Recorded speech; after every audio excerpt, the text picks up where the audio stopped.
most people who dominate the entertainment industry in terms of music are actually black people. Yeah, they do. Yeah. But then you look at the record labels, Yeah. are normally white or Jewish owned. You know what I'm saying? So it's like, while on the surface it looks black, Yeah. it's really white. Do you know what I'm saying? Like, it's really white. It's like basketball. Yeah. Who owns all the basketball teams in America? There's probably like what two people I can name off the top of my head that have Mostly white. a stake in a basketball team. But the basketball teams are owned by, but all the players are black. It's like It's like if you walked into a plantation in America, all the slaves are black. Who's it owned by? White guy.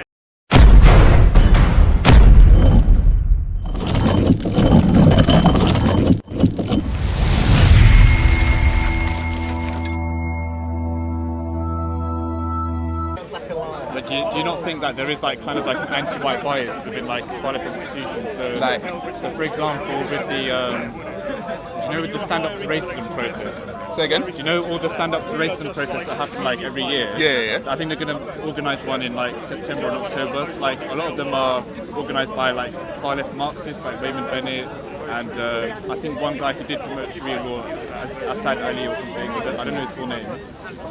But do you not think like those institutions are not like white supremacists? I'm failing to explain that to me further, please. Okay, so for example, like I can use another example. In universities, there's a lot of censorship of speech. So censorship of speech of white people, so like criticising Islam. Criticising Islam? Yeah. Okay. So like I strongly believe like in universities, I don't think like white supremacy is very strong. Okay. Yeah. Okay. So But they're still being silenced, is what you're saying? Yeah, like white people are being silenced because I've seen some of your videos. Yeah. And you say like some institutions are very like maybe biased in it, like How you doing, mate? You alright? biased like in terms of like favors like support like white people's interests. Right. Like in law, and we might say in the American prison systems. Some black people go to prison for like very like stupid crimes and like, Minor crimes. yeah, exactly. So I think in America, I think when you talk about white supremacist institutions, maybe in America, like, I haven't done too much research, but maybe you're right in American institutions, but I'm not sure about Britain. Yeah, but I don't know what your feelings or comments on that But are. I mean, Great Britain was built on white supremacy. So for it not to be, like, but the fact that you had the British Empire that went around the world, colonized like 33% of the world's whole landmass, it would intrinsically give you a bias as a British person. You would feel like you were better than the rest of these colonized nations. So I think that a lot of the British white supremacy is harder to spot because it's so much more ingrained. That's what I feel like. I think that it's so much more ingrained into British society that it's harder to spot. And I think that a lot of British people, and a lot of, I guess, white-skinned people in general, feel a certain way when people ask for a different narrative. Do you know what I'm saying? So,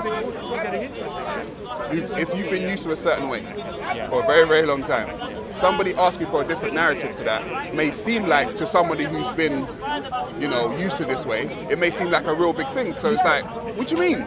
You're trying to unbalance me now, and I'm just saying, no one can really, at this point in time, like imbalance the white supremacy system. Yeah, that's the thing with because I haven't been to university yet. I'm planning on going like this September, and I was also I think I was reading about the entertainment industry in America and in Britain, and I think most people who dominate the entertainment industry in terms of music are actually black people. Yeah, they do. Yeah. But then you look at the record labels, are normally white or Jewish owned. You know what I'm saying? So it's like, while on the surface it looks black, it's really white.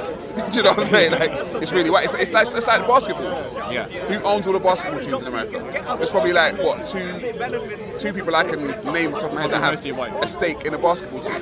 But the basketball teams are owned by, but all the players are black. It's like if you walked into a plantation in America, all the slaves are black. Who's it owned by? White guy. So that's what I kind of mean by institutional racism, because those workers can be kind of gotten rid of. They wield no power, basically. they don't build the power. That's what I mean by like institutional racism or white supremacy institutionally. Who makes the decisions? So the interests mostly serve the white people's interests. Yeah, because all of these black workers, whether they be basketball players or they serve the interests of it's bringing the team money. Yeah. T-shirts, or it's a basketball team with the T-shirts that they sell or whatever. You know, it's bringing them money. Even though you have to pay the workers, obviously they get paid very well, the basketball players or whatever. However, they never make as much as the person who owns it. You can bounce the ball, but don't try and own the team. Well, I'll probably have to do some more research on that. Yeah, right. Yeah, but the thing is, like, would you naturally think like? I don't want to talk about America because I think you'd win the American debate with the white supremacy institution. I can probably agree with you on a lot of things, but you think Britain's different? Yeah, but in terms of like, if you think of European white supremacy systems, but wouldn't you like normally think like because it's Europe and it's predominantly white, doesn't it make sense like most white people would own? Of course. I'm not saying it shouldn't be that way. I just want people to understand. I'm not saying it shouldn't be that way. I'm not saying we need to own it. No. I want to own my own stuff.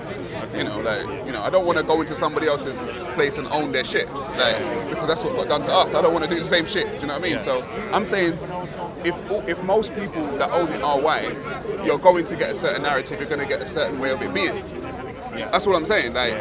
So don't be surprised when things happen that way because you don't own it. You know what I'm saying? It's like we don't own this park. So if the police came through and shut it down, we're gonna be like, but the police shut it down. It's like, yeah, but you don't own it. So don't be surprised when it happens. You don't have the power. But understand the system that you're in and how to navigate it to not get it shut down and to not get yourself arrested. You know what I'm saying? So that's what I mean.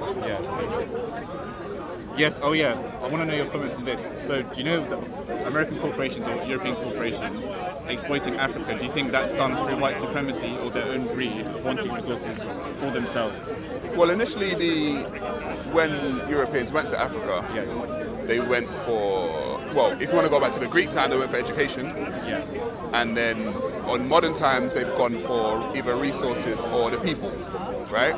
But to do that to a people, you had to create a narrative, because if you think, you're going to do something to another human being and you have people say, no, you can't do that to another man, you have to create like a pseudoscience, these people are less than, or they're savages, or they're primitive, or you can create that narrative.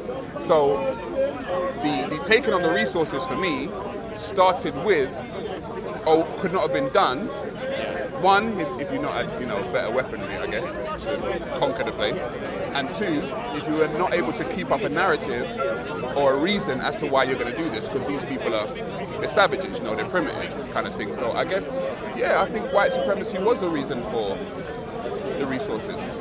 Because for me, white supremacy is also about the continuation of the system that you've put in place. You know what I mean? So if you created this system, you need to continue it going. How would you continue it going? You need resources, you need money, you need wealth. And they use racism to get the wealth, the resources. Well, it was like part and parcel. It was like, for me, it was like part and parcel. It was like, we need to get these resources. How are we going to give people the quote-unquote excuse that we can continue doing this? Dehumanize them. Take the stuff, dehumanize them, and then it becomes a self-fulfilling prophecy, because when you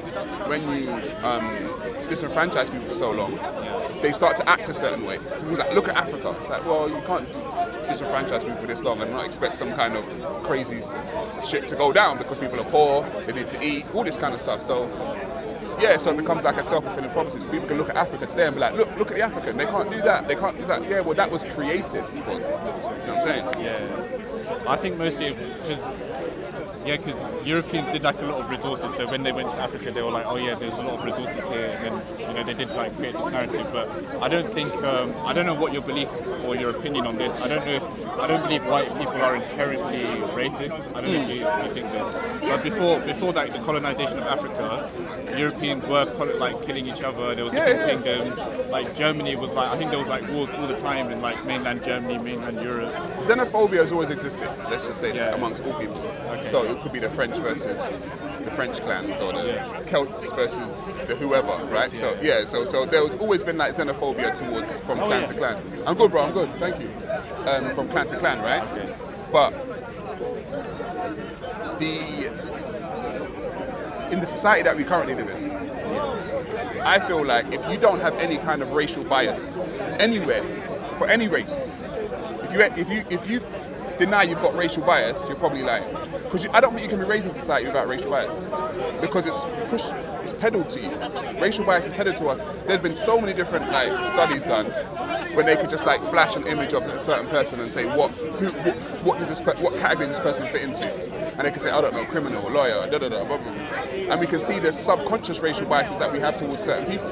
So I don't think you can be raised in this society without being racially biased to some degree. I'm racially biased, and I'm sure you are. You probably won't say it, but on some level you probably are. Well, I do like. I mean, in this current time, I do want to protect the interests of Britain. But that's nationalism. But I advise everyone to be a nationalist. To some extent, I would not. I'm not ultra nationalist. I do believe that Britain First are like, in my opinion, they're far right. Right. Okay. Yeah, but I would say like I'm a nationalist in terms of. I mean, I voted for Brexit. I wanted Britain to leave the EU. Okay. Because I don't want Britain to be governed by a foreign government. Listen, I advise everyone to be a nationalist. I don't ever begrudge anyone nationalism. Yeah. But I don't want to hear when I start to say I'm a nationalist. I don't want to hear, that's racism or that's I don't want to hear that, because I'm saying everyone else can be it. Why can't I? Do you know what I'm saying? Like, if I want to be a black nationalist, let me be a black nationalist. If you want to be a white nationalist or a French one or a British nationalist or a Chinese one, go ahead. Yeah. Do you know what I mean? Like, who wouldn't want to do for their people first? Like, I don't understand why that should be such a negative thing. Like, negative connotations have been put on it. Yeah. They say, oh, you're racist. No. I looked at Tommy Robinson and I'm like, is he a racist? I don't know. But I do know he's a nationalist. Definitely got nationalist views. Yeah. I wouldn't say like he's like Britain First kind of nationalist, but yeah, he is a nationalist. Right, he's a nationalist. He wants the best for Britain. Yeah. I want the best for Africa. Do you know what I mean? It's like Chinese want the best for China. Like Arabs want the best for Arab people and all the Arab nations. It makes sense to me. But I think white people get scared of saying that they're nationalists for fear of a backlash of saying, oh, but you're nationalism equals racism. That's the point I wanted to get into. I think it's because of the way how the far left are now I believe that they're in a lot of media institutions. So I would say the Guardian is quite left-wing. I would say most university professors are left-wing. I don't know the statistics, I'll probably get some statistics wrong, sorry, but I think 70 or 80% of professors are, I would say, left-wing. Right. So in universities they're kind of promoting a left-wing agenda, which is not like nationalist, which doesn't promote nationalism. So you would say that you yourself take what is are there degrees of nationalism now? You know what I'm saying? Like you yourself are what kind of nationalist would you say? Liberal nationalist or what? I don't know. Well, I believe that Britain should be independent from like different foreign entities. I mean, I wouldn't say. I'd say like at the moment I'm like a conservative. I'm conservative now. I'm classical liberal / conservative. Right. Okay. Yeah. Okay. Because I do believe in freedom of speech. I think you should say what you like. I don't think people should send you death threats making fun of someone who lived 1,300 years ago. I mean, the thing is, I want the conversation of race, racism, nationalism, and all these kind of things to be more pushed to the forefront. Yeah. I would not mind sitting down with a white nationalist. I would love to hear what they have to say. Huh? Like Richard Spencer. Yeah, I don't. I want to hear what you got to say. But if you hear what I've got to say and I hear what you've got to say, maybe we could come to some kind of common ground or whatever. But I need to see, because what happens is a lot of people hide a lot of their views, a lot of the way they think, and then it's hard for people to navigate the system. But I want to actually know what you think. I want to know where you stand. I want to know where I stand with you. Everything. But I'm not a white nationalist. No, I'm not you. I'm just saying people in general. Okay. But I think white people are scared to come out and say what they really feel in this country. I think they are. I think they're scared. They're like, oh, I don't want to be seen as a racist. I'm like, no, I'd prefer you to tell me you're racist, though, if you are. So, not you, I'm just saying generally. I'd prefer to know, so I know how to deal with you. Because there's a lot of people that claim they're not, and do some real racist shit. What I'm saying. So, I'd prefer to know that, so I can navigate the system. I think, definitely. I think if there are some maybe nationalist white people, if they're like hardcore British nationalists or white nationalists, Hey there, man. they're probably afraid of their image being tarnished. They wouldn't want to lose their job. They wouldn't. Right. They don't want to like be seen in university as, oh yeah, this guy, sympathizes with like strong right wing. But that's why alternative media for me, like growing. YouTube, is growing. Yeah. Because people can actually say what they actually mean. Yeah. And I'm for that. Yeah. I'm definitely for that. 100%. I want to sit down, have a good old conversation. If it gets heated, it gets heated, but not to the point where people are going to start throwing punches or whatever. But because people are going to have different views, that's just the way it goes down. What's this about? What, this whole speaker's corner or our conversation? Oh, it's just like. But yeah, I'm going to roll. I'm going to try and. That's cool. Yeah. We'll continue. Yeah. All right, then, bro. Nice talking to you. Oh, it's like.